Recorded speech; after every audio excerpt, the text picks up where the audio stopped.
Amigas, amigos, a esta hora vamos a conversar con José Tello, quien es nuestro próximo invitado. Vamos a hablar un poco acerca de justamente lo que ha sido la juramentación de Pedro Castillo como el nuevo presidente de Perú. Le estaba preguntando fuera del aire cuál es el nuevo gabinete. Ya tenemos entendido que su primer ministro, o sea, el primer ministro del gabinete, ha sido juramentado en Ayacucho. ¿Qué información tienes, José? Buen día. Buenos días, la juramentación va a ser hoy día en Es Ayacucho, hoy, perdón, ok, disculpa. Ya. claro, hoy. Y acá hay un detalle interesante, ¿no? Existe en torno a la figura o sea, el presidente todavía cierta preocupación respecto de la conformación de su gabinete. Es importante y agradezco mucho, de verdad, Sergio, esta oportunidad de señalar, pues, que estamos en una situación en la cual, contrario a lo que esperábamos muchos, pues todavía no tenemos designado un gabinete. El presidente se puede tomar su tiempo, pero también hay indicadores, pues, de que existen consensos que se tienen que dar en torno a la conformación de este gabinete. Ajá. ¿Estamos bien con Se ese nivel? esperaban, como se decía ayer, nombres de personas moderadas en el cargo. Cuando hablo de moderados, es decir, que no sea de una tendencia radical izquierdista, por ejemplo, como es el caso del propio Castillo. Por ejemplo, entre otros, se nombraba o se comentaba acerca de un ministro de Economía que pudiera tener justamente una posición moderada. ¿Qué esperan en Perú? ¿Qué se espera en Perú de este gabinete, José?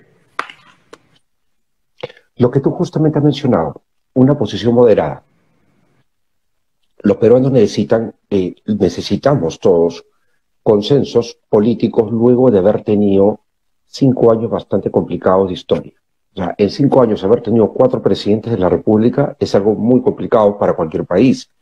Eh, Argentina, por ejemplo, experimentó una situación hace unas décadas parecida, pero más allá de eso, nosotros lo que buscamos es que la economía en cierta manera no se paralice, no entre en pánico el sector empresarial, los inversores, que son los que finalmente van a poder, porque la inversión pública depende de la recaudación depende de la actividad privada.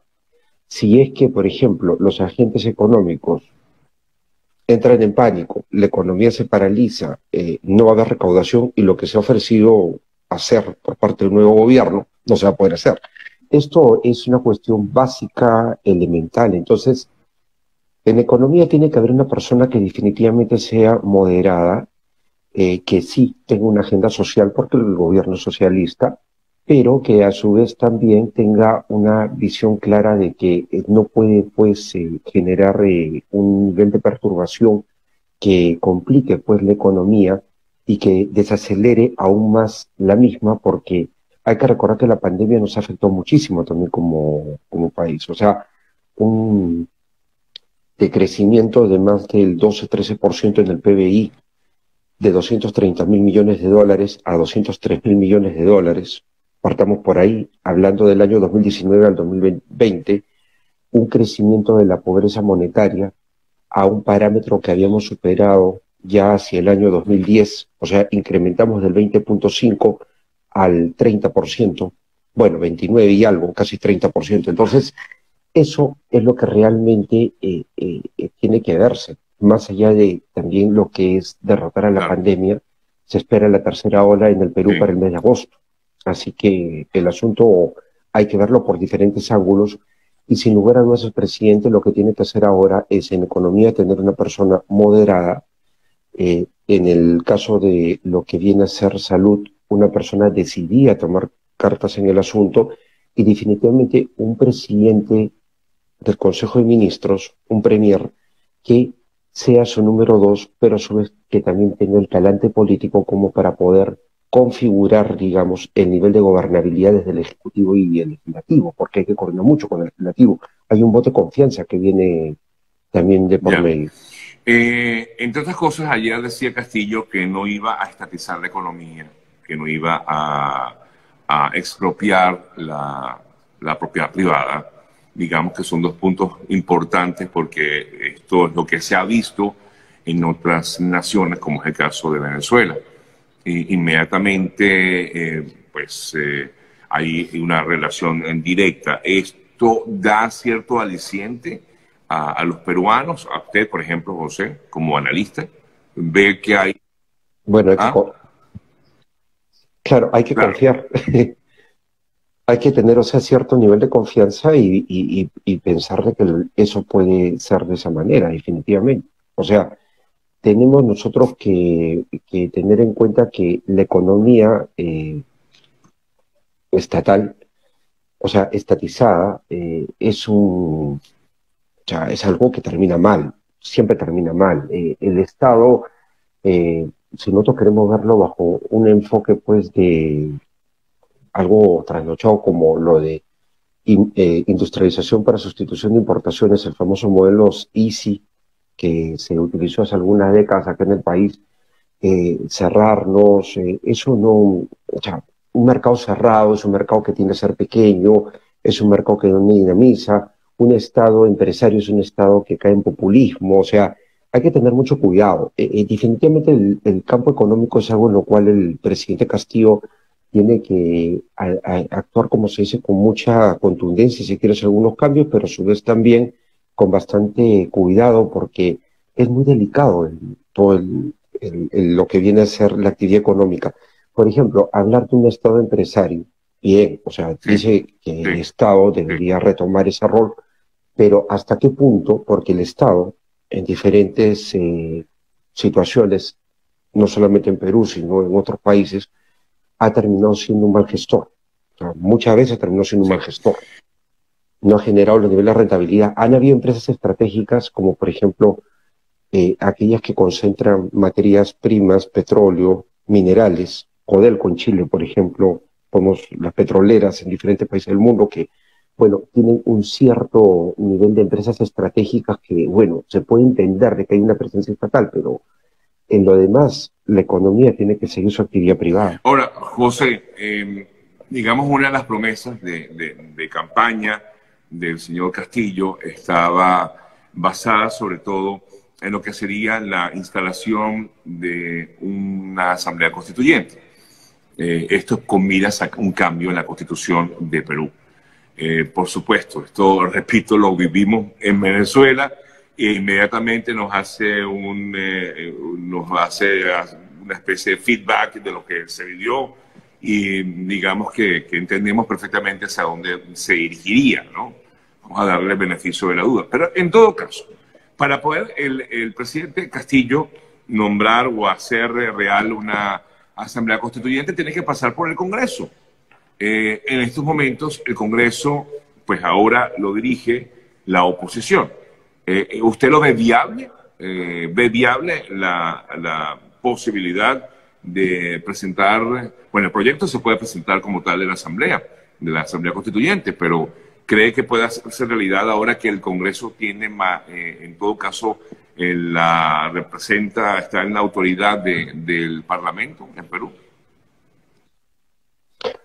Acabas tú más o menos de dar la hoja de ruta de una manera en la cual me resta solamente Ok, complementar, Sergio.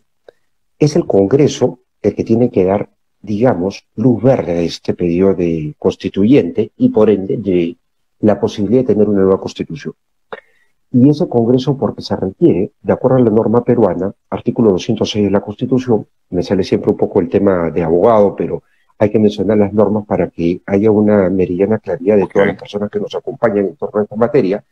El artículo 206 de la Constitución no establece un mecanismo de asamblea constituyente. Habría que modificarlo y eso es una reforma constitucional. Esa es una salida. Otra salida es incorporar una disposición final y transitoria de la Constitución Política del Perú, solamente para efectos de una constituyente.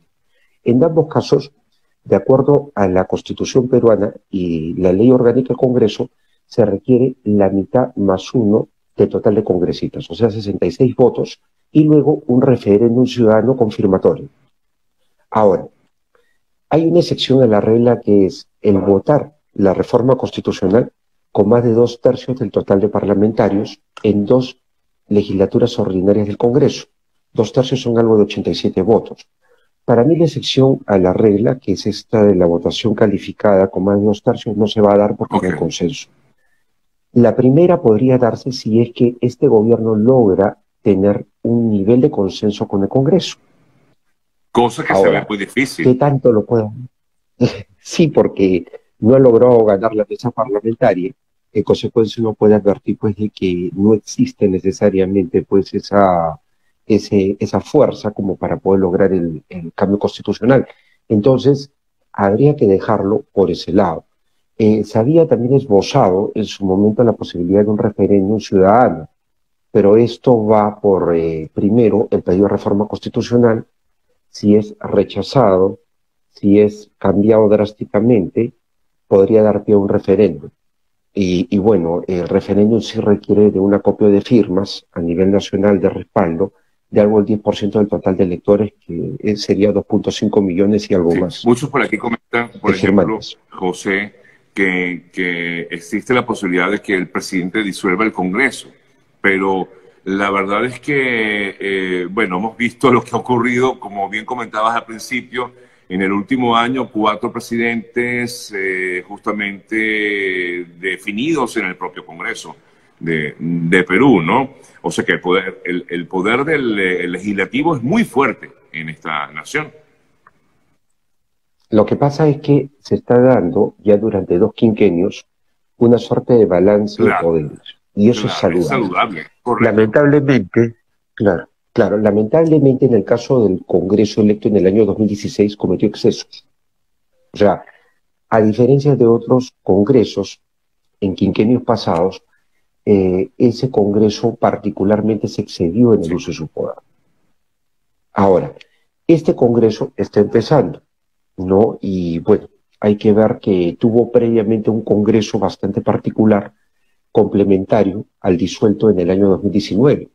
Un Congreso complementario que, dicho sea de paso, terminó vacando un presidente de la República. Entonces, el actual Congreso es un Congreso que esperamos, ¿no?, tenga un mejor performance en cuanto a su disposición también de coadyuvar a la gobernabilidad, porque en el país se requiere de niveles de gobernabilidad y ambos poderes, el Estado, Ejecutivo y Legislativo, que son los poderes políticos, porque sabemos que el tercer poder del Estado, que es el Poder Judicial, da la seguridad jurídica, pero los que hacen política son el Legislativo y el Ejecutivo, siendo este último el que gobierna y necesita del primero para justamente tener los marcos legales, el respaldo de la ciudadanía a través de lo que se conoce pues como la democracia representativa, es la representación nacional. Entonces, este Congreso esperemos de que pueda ser un buen contrapeso al presidente Castillo, al Ejecutivo, como debería ser un Congreso que haga bien su trabajo en cualquier lugar del mundo. Ayer, entre otras cosas, nuevamente Castillo habló entre tantos temas que comentó en su toma de posesión. Habló de nuevos ministerios, habló de COVID, habló hasta de Internet, habló, por supuesto, de los jóvenes que deben prestar el servicio militar, cosa que eso sí me llamó a mí poderosamente la atención. Y, por supuesto, parte de lo que ha sido su oferta de campaña, o fue su oferta de campaña, la expulsión de delincuentes extranjeros, dijo, en menos de 72 horas. Ahora, yo voy a preguntarle, ¿esto también debe pasar por el Congreso, José? Bueno, lo que se refiere a la política exterior, justamente con el último punto, ¿no?, la expulsión de personas que cometen delitos en un país, y es una decisión también del Estado, es una decisión en este caso del Ejecutivo, o sea, depende también el accionar del Poder Judicial. O sea, acá hay que ser bastante claros en que este tipo de actividades delictivas tienen a un titular de la acción penal, que es el Ministerio Público, que evidentemente, una vez que se hace una captura policial, interviene justamente para dar la seguridad jurídica al procedimiento. Luego tenemos a un Poder Judicial que es quien puede ordenar ya de manera definitiva, sentenciar a una persona, por ejemplo, a prisión.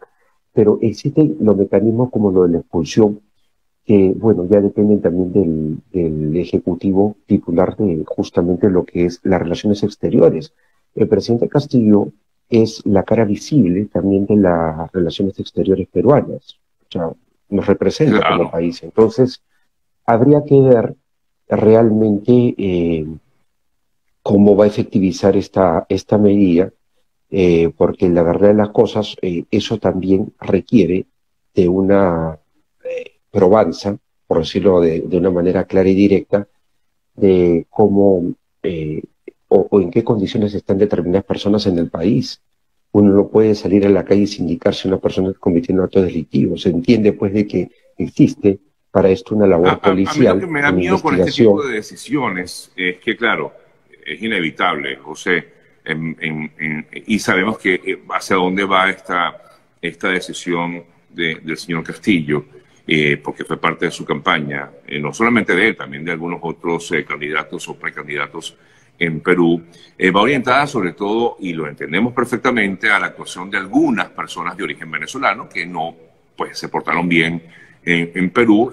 Insisto, esto no nos representa bajo ningún concepto, Ujú. pero bueno, sí, se portaron mal. Y esto pues fue un movimiento de campaña muy fuerte en Perú y que ahora pues quiere hacerlo realidad. Yo lo que espero, y es lo que quería decir, que lo que me da miedo es que no vayan a caer, como dice el dicho, justos por inocentes. ¿Cómo es? Que caigan Justo justos por por pecadores, pecadores, gracias.